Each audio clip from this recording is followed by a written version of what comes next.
കയറിക്കിടക്കുവാൻ ചെറുതെങ്കിലും ഒരു വീടും 5 സെൻറ്റ് സ്ഥലവുമെങ്കിലും സ്വന്തം പേരിൽ വേണമെന്നുള്ളത് ഒരു മനുഷ്യൻ്റെ ആഗ്രഹമാണ്. പ്രത്യേകിച്ച് നമ്മൾ പ്രവാസികളൊക്കെ പറയുകയാണെങ്കിൽ, പ്രവാസികൾ എന്ന് പറയുമ്പോൾ സ്വന്തം നാട് വിട്ട് ലോകത്തിൻ്റെ ഏത് ഭാഗത്ത് ജോലി ചെയ്യുന്നവരോ അല്ലെങ്കിൽ ഏത് ഭാഗത്ത് പോയി താമസിക്കുന്നവരോ ആയാലും സ്വന്തം നാട്ടിൽ ഒരു 5 സെൻറ്റോ അല്ലെങ്കിൽ ഒരു 10 സെൻറ്റ് സ്ഥലത്ത് ഒരു സ്വന്തമായിട്ടെന്ന് പറയാനൊരു വീട്, അതെല്ലാവരുടെയും ഒരു ആഗ്രഹം തന്നെയാണ്.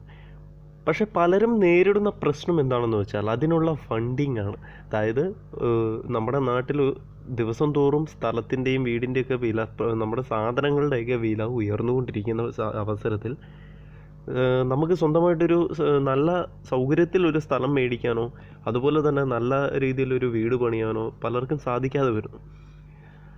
അപ്പോൾ നമ്മൾ ചിന്തിക്കുന്ന മറ്റൊരു കാര്യമാണ്, ലോൺ എടുത്ത് നമുക്ക് എങ്ങനെ ഇതുപോലൊരു പ്രോപ്പർട്ടി സ്വന്തമാക്കാം, സ്വന്തമായിട്ട് കുറച്ച് സ്ഥലം വാങ്ങാം എന്നൊക്കെ. പക്ഷേ ലോണ് എന്ന് കേൾക്കുമ്പോൾ, ബാങ്ക് ലോണ് എന്ന് കേൾക്കുമ്പോൾ പലരും നെറ്റിച്ചുളിക്കാറുണ്ട്.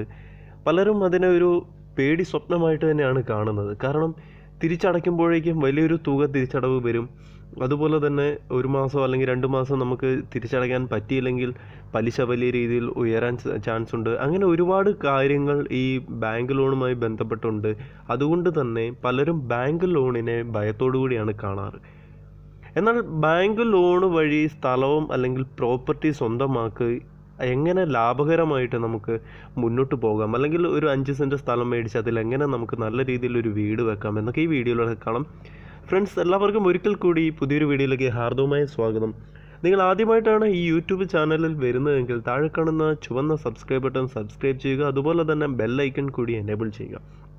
അപ്പോൾ നമ്മൾ പറഞ്ഞു വന്നത്, ലാഭകരമായ രീതിയിൽ നമ്മളിപ്പോൾ ഒരു ലോൺ എടുത്തിട്ടുണ്ടെങ്കിൽ അതെങ്ങനെ നമുക്ക് ലാഭകരമായ രീതിയിൽ ഭവിക്കുന്നു എന്ന് നമുക്ക് ഈ വീഡിയോയിലൂടെ കാണാമെന്നാണ്. അതായത് നമുക്ക് ഒരു ഉദാഹരണത്തിന് 2 വ്യക്തികളെ എടുക്കാം. ഒരാളെ നമുക്ക് ജോബി എന്നും മറ്റേ ഒരാളെ നമുക്ക് അപ്പു എന്നും വിളിക്കാം. ഈ 2 പേരുടെയും ഏറ്റവും വലിയ സ്വപ്നം എന്താണെന്ന് വെച്ചാൽ, കേരളത്തിൽ നല്ല ഒരു സ്ഥലത്ത്, അതായത് കേരളത്തിൽ കണ്ണായ ഒരു സിറ്റിയിൽ, ഉദാഹരണത്തിന് തൃശ്ശൂർ ജില്ലയിൽ തൃശ്ശൂർ ടൗണിനോട് ചേർന്ന് ഒരു 5 സെൻറ്റ് സ്ഥലവും അവിടെ നല്ല രീതിയിൽ ഒരു വീടും വയ്ക്കുക എന്നതാണ് ഈ 2 പേരുടെയും സ്വപ്നം. ഈ 2 പേരും ഒരേ സാലറി വാങ്ങുന്ന, ഒരേപോലെ പ്രാരാബ്ദങ്ങളുള്ള വ്യക്തികളാണ്. പക്ഷെ 2 പേരുടെയും ചിന്താഗതി വ്യത്യസ്തമാണ്. അതായത് അപ്പു എന്ന് പറയുന്ന ആൾ കുറച്ചുകൂടി അഡ്വാൻസ്ഡ് ആയിട്ട് ചിന്തിക്കുന്ന ആളാണ്. അതേപോലെ ജോബി എന്ന് പറയുന്ന ആൾ എല്ലാത്തിനെയും ഭയത്തോടു കൂടി കാണുന്നതും അതുപോലെ മറ്റുള്ളവരുടെ വാക്കുകൾക്ക് വില കൊടുക്കുന്ന ഒരാളുമാണ്. അപ്പോൾ സ്വാഭാവികമായിട്ട് നമുക്കറിയാം, നമ്മളൊരു ലോൺ എടുക്കുമ്പോൾ നമ്മൾ ഒരുപാട് പേരോട് ആലോചിക്കും, ഒരുപാട് പേരോട് അഭിപ്രായം ചോദിക്കും. ഒരുപക്ഷെ നമ്മുടെ സഹോദരങ്ങളോടോ നമ്മുടെ വീട്ടിലുള്ളവരോടോ ഫ്രണ്ട്സിനോടോ ഒക്കെ എങ്കിലും നമ്മൾ ചോദിച്ചിരിക്കും. അപ്പോൾ അവിടെ ഒരു കാര്യം മനസ്സിലാക്കുക, അവർ പറഞ്ഞു തരുന്ന കാര്യങ്ങളിൽ വസ്തുതകൾ ഉണ്ടാകാം, അവരുടെ അനുഭവങ്ങളൊക്കെ ആയിരിക്കാം അവർ പറഞ്ഞു തരുന്നത്. പക്ഷേ നമ്മളൊരു കാര്യത്തിന് തീരുമാനമെടുക്കുമ്പോൾ പലരുടെ അഭിപ്രായം തേടാൻ പോയിട്ടുണ്ടെങ്കിൽ നമ്മൾ കൺഫ്യൂസ്ഡ് ആവത്തേയുള്ളൂ. അതുകൊണ്ട് നമ്മൾ സ്വന്തമായിട്ടൊരു തീരുമാനമെടുക്കാൻ ശ്രമിക്കുക. എന്താ ചെയ്യേണ്ടതെന്ന് വെച്ചാൽ, അതായത് ഇവരെന്താണ് ചെയ്തതെന്ന് വെച്ചാൽ, അപ്പു എന്ന വ്യക്തി തൻ്റെ സാലറിയിൽ നിന്നും കുറേശ്ശെയായിട്ട് പൈസ അക്കൗണ്ടിൽ ഡിപ്പോസിറ്റ് ചെയ്ത് ഒരു 10 കൊല്ലം കഴിയുമ്പോൾ വീടും സ്ഥലവും സ്വന്തമാക്കാം എന്നുള്ളൊരാഗ്രഹത്തിൽ കുറേശ്ശെ പൈസ ഡിപ്പോസിറ്റ് ചെയ്യാൻ തുടങ്ങി. അതായത് അദ്ദേഹം ഉദ്ദേശിച്ച് ഇങ്ങനെയാണ്, കുറേശ്ശെ പൈസ ഇപ്പോഴേ ഡിപ്പോസിറ്റ് ചെയ്തിട്ടുണ്ടെങ്കിൽ നമ്മൾ കൊടുക്കുന്ന പൈസയും അതിൻ്റെ പലിശയൊക്കെ ആയിട്ട് ഒരു 10 കൊല്ലം കഴിയുമ്പോൾ കുറച്ച് പൈസ ആകും. ആ പൈസ വെച്ചിട്ട് തൃശ്ശൂർ ടൗണിൽ നല്ല സ്ഥലം നോക്കി ഒരു 5 സെൻറ്റ് സ്ഥലവും നല്ലൊരു വീടും വയ്ക്കാമെന്നാണ് അദ്ദേഹം വിചാരിച്ചത്. അതേസമയം നമ്മുടെ ജോബി എന്ന വ്യക്തി, അഡ്വാൻസ് ആയിട്ട് ചിന്തിക്കുന്ന ജോബി എന്ന വ്യക്തി വിചാരിച്ചത് എന്താണെന്ന് വെച്ചാൽ, അദ്ദേഹം എടുത്ത തീരുമാനം, ഇപ്പോൾ അദ്ദേഹത്തിൻ്റെ സാലറി കാർഡ് വെച്ച്, അദ്ദേഹത്തിന് കിട്ടുന്ന സാലറി കാണിച്ച് നല്ല രീതിയിൽ പ്രവർത്തിക്കുന്ന നല്ല ഒരു ബാങ്കിൽ നിന്നും അദ്ദേഹം ഒരു ലോൺ എടുത്തു. ഒരു 5 സെൻറ്റ് സ്ഥലത്തിനും അതുപോലെ തന്നെ നല്ല രീതിയിൽ ഒരു വീട് വയ്ക്കുവാനും ആവശ്യമായിട്ടുള്ള തുക, ഇപ്പം നമ്മൾ പറയുമ്പോൾ ഒരു ഉദാഹരണം പറയുമ്പോൾ ജസ്റ്റ് മനസ്സിലാക്കാൻ എളുപ്പത്തിന് 1 കോടി രൂപ അദ്ദേഹം ജോബി എന്ന് പറയുന്ന വ്യക്തി ഒരു ബാങ്കിൽ നിന്നും ലോൺ എടുത്തു എന്ന് വിചാരിക്കുക. ഈ 1 കോടി എന്നുള്ളത് ഒരു ഉദാഹരണം മാത്രമാണ്. ഈ വീഡിയോയിൽ പറയുന്ന എല്ലാം ഒരു ഉദാഹരണം മാത്രമാണ്, മനസ്സിലാക്കാൻ എളുപ്പത്തിന് മാത്രം. അപ്പോൾ അദ്ദേഹം ഈ 1 കോടി രൂപ എടുത്തു. 10 കൊല്ലത്തെ കോൺട്രാക്റ്റിലാണ് എടുത്തത്. 10 കൊല്ലം കൊണ്ട് അടച്ചു തീർക്കാം എന്നുള്ളൊരു കോൺട്രാക്റ്റാണ് എടുത്തതെന്ന് വിചാരിക്കുക. അപ്പോൾ ഈ 10 വർഷം കഴിയുമ്പോൾ ഈ 1 കോടി രൂപ എന്നുള്ളത് 1.5 കോടി രൂപ ആകും. അതായത് അദ്ദേഹം അടയ്ക്കേണ്ട മൊത്തം തുക 1.5 കോടിയാണ് എന്ന് വിചാരിക്കുക.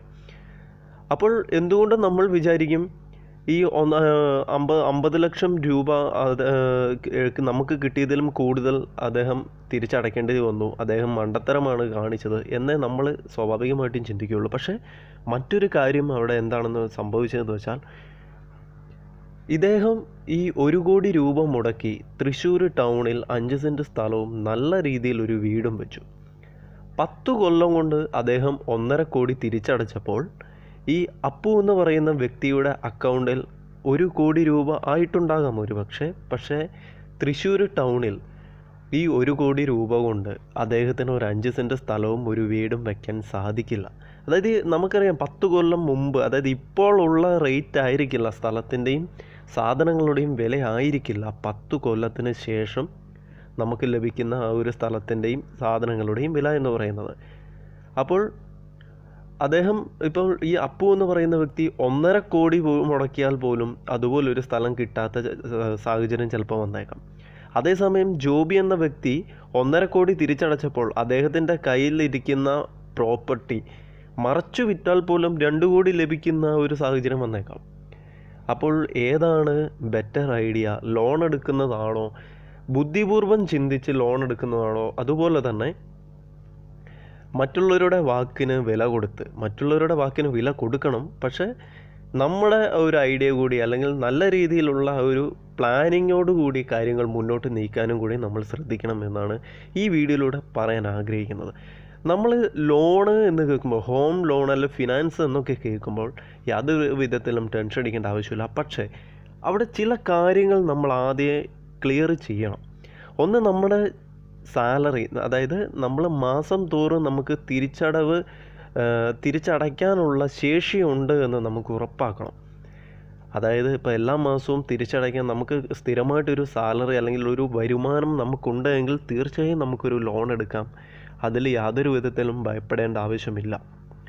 അതേസമയം നിങ്ങളിപ്പോൾ ജോലിക്ക് കയറിയിട്ടേ ഉള്ളൂ, നിങ്ങളിപ്പോൾ ജോലിയിൽ ഇപ്പോൾ ഒരു ഇൻ്റർനാഷണൽ കമ്പനിയിൽ ട്രെയിനിങ് പീരീഡിലാണുള്ളത്, ഇപ്പോഴേ നിങ്ങൾ സാലറി കാർഡൊക്കെ വെച്ച് നിങ്ങളിപ്പോൾ ഒരു ലോണൊക്കെ എടുത്തു എന്ന് വിചാരിക്കുക. ഇതൊക്കെ ചുമ്മാ ഒരു ഉദാഹരണം മാത്രമാണ് പറയുന്നത്.